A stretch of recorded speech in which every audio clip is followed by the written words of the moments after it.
waxay ka duulaysay joog sare hadba kursiga diyaaradda anoo iskala bixinaya ayaa gabadh qurxoon oo ku labisan dharka hablaha adeegtooyinka ah ayaa waxa igu tiri mudane u toosaadoo mahadsan hadiyad ay ka soo direen walaalaha Dhaqmaarow markaan madaxa kar u soo qaadeen si degdeg ah ayaan u arkay gabadh oo la cadeynaysa oo ila dul taagan xeedho cad oo dul yaalo ubax cas midi iyo buug yar oo madow waan ka gudoomay waxaan ku uriyay ayuu ka soo dhiibay waxay tiri walaalaha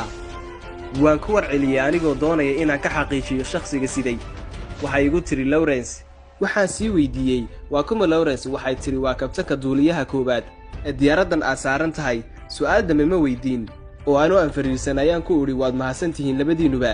markay tagtay waxa agtayda soo fadhiistay nin dhar madow iyo muraayad madow xidhan oo ah dhalinyaro xoogan oo muuqiisa aanad garan karin inuu 40 jir yahay iyo inuu ka weyn yahay markii hore waxaan keli ku ahaa qaybta VIP-da diyaaradda oo badanaa leh 4 ilaa 6 kursi oo dad khaas ah loogu talagalay ninkan iyo xaaladda iga soo biirtay wajigayga way bedeleen buugii ayaan furay anoo cabsi argagax nafsadeed dareemaya bogga koobaad waxaa ku taal magaca ururka waa Dhaqmaarow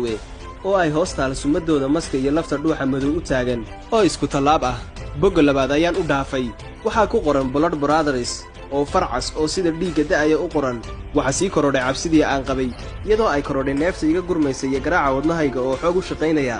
ninkii kursiga agtayda fadhiyay ayaa igu yiri aad baad u naftuuraysaa waxaa jirta dhibaato wuxuu sii raaciyay ii sheeg aan ku caawiye talayaabka lahayd ayaa ah inuu hadalka igu sii daray waxaan agtaada u fadhiyaa inaan ku caawiyo anoo qarsan la cabsida ayaan ku uri mudane wax walba wanaagsan yihiin wuu sii jeestay anna buugii ayaan soo rogay bogga saddexaad oo ay ku qoran tahay hambalyo waxa maskaxdayda ilbiriqsiga ku wareegayay waxay kugu hambalyeynayaan guushii aad gudaha ka gaadhay waxaan doonay in aan sii ogaado sababta si degdeg ah ayaan u soo rogay boggii afraad mise waxaa ku taalla darajada 3-aad ayaa lagu dalacsiiyey ee degdeg u korsalaanka intii aanan ka dhammaan boggaas ayaan quumameeyey wixii ciyaartii soo geliyey waxa ay warwargelisay halista ku xeeran noloshayda iyo jidka qodxaha badan ee aan qaaday oo aanan ogayn waxaan mudan doono waxaan horay u maqli jiray albaabada qaar haddii la isku furo in aan dib looga noqon ee uu midba midka kale kuu sii dhiibayo ilaa aad gaadho meel aad noqosho jirin tii baa hortayda taal oo caawa ii sawiran boggii shanaad ayaan u sii gudbay waxay igaga soo baxday mahadhadan kooban oo u dhignay sida tan waxaa kuu furmi cilmiga maamulka dhulka hoose iyo raadiinta nafta hoose kii lixaad ayaan jeedaaliyey waxaa ku xadhan waxaa lagu siiyey furayaasha wax fududeeya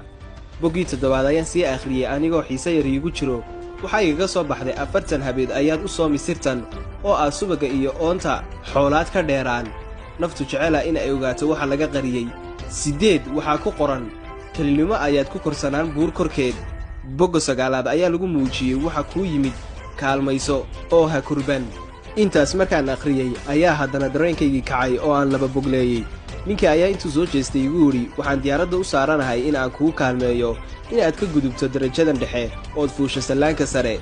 ee ururka waxaan ahay walaalka Ben Solomon oo darajadiisu tahay 33 kana tirsan Dhaqmaarow markaas ayuu wadnihii hoos ii dhacay isna waxa uu yidhi bool ayaa iga codsaday in aan ku caawiyo dartaa ayaan uga yimid shaqooyin badan oo aan gacanta ku hayay adiga ayaana muhiimadda koowaad aan ku siiyey